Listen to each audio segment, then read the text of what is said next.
Cinema വിശേഷങ്ങൾക്കും ഗോസിപ്പുകൾക്കും ദാസനും വിജയനും. ഈ channel ഇപ്പോൾ തന്നെ സബ്സ്ക്രൈബ് ചെയ്യുക. അമ്മയ്ക്ക് വിളിച്ചവനെ ഫേസ്ബുക്കിൽ വെല്ലുവിളിച്ച് രൂപേഷ് പീതാംബരൻ.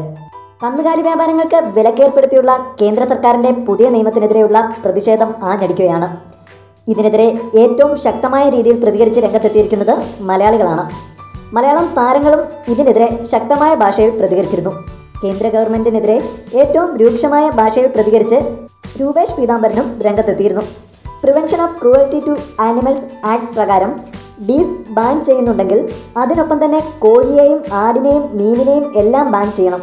അതിനുള്ള ഉറപ്പ് ഗവൺമെൻറ്റിന് ഉണ്ടെന്ന് എനിക്ക് തോന്നുന്നില്ല എന്നായിരുന്നു രൂപേഷ് ഫേസ്ബുക്കിലൂടെ പ്രതികരിച്ചത്.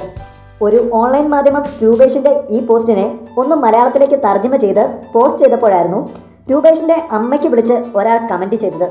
സാധാരണ നമ്മളുടെ താരങ്ങൾ എന്തിനെതിരെയെങ്കിലും പ്രതികരിക്കുമ്പോൾ ഇത്തരത്തിലുള്ള പ്രതികരണം പലരുടെയും ഭാഗത്തു നിന്നും ഉണ്ടാകും. ഇതൊന്നും ശ്രദ്ധിക്കാനോ പ്രതികരിക്കാനോ താരങ്ങൾ പോകാറില്ല. എന്നാൽ ഓൺലൈൻ മാധ്യമത്തിൻ്റെ പേജിൽ വന്ന ഈ കമൻറ്റ് കാണാൻ രൂപേഷ് ഇടയായി. അമ്മയ്ക്ക് വിളികേട്ട് മൗനം പാലിക്കാൻ രൂപേഷിനും ആയില്ല. രൂപേഷ് മറുപടി നൽകി. അയാളുടെ പേര് വിളിച്ച് രൂപേഷ് പറഞ്ഞു, എൻ്റെ അമ്മ മരിച്ചുപോയി, ഇനി എൻ്റെ ആസുണ്ട്, അഡ്രസ് വേണോ, ആണാണെങ്കിൽ വാടാ എന്നായിരുന്നു അയാളെ വെല്ലുവിളിച്ച് രൂപേഷ് നൽകിയ മറുപടി. കൊടുത്ത മറുപടിക്കും മറ്റൊരു കാര്യത്തിലും രൂപേഷിനെ അഭിനന്ദിക്കാം. കാരണം അയാൾ പ്രതികരിച്ച രീതിയിൽ അയാളുടെ അമ്മയ്ക്ക് വിളിക്കാതെ തന്നെയായിരുന്നു രൂപേഷ് അയാൾക്ക് കിടിലം മറുപടി നൽകിയത്. കൂടുതൽ സിനിമാ വിശേഷങ്ങൾക്കും ഗോസിപ്പുകൾക്കും ദാസനും വിജയനും. ഈ ചാനൽ ഇപ്പോൾ തന്നെ സബ്സ്ക്രൈബ് ചെയ്യുക. വീഡിയോ ഇഷ്ടപ്പെട്ടെങ്കിൽ like, share, comment. Thank you.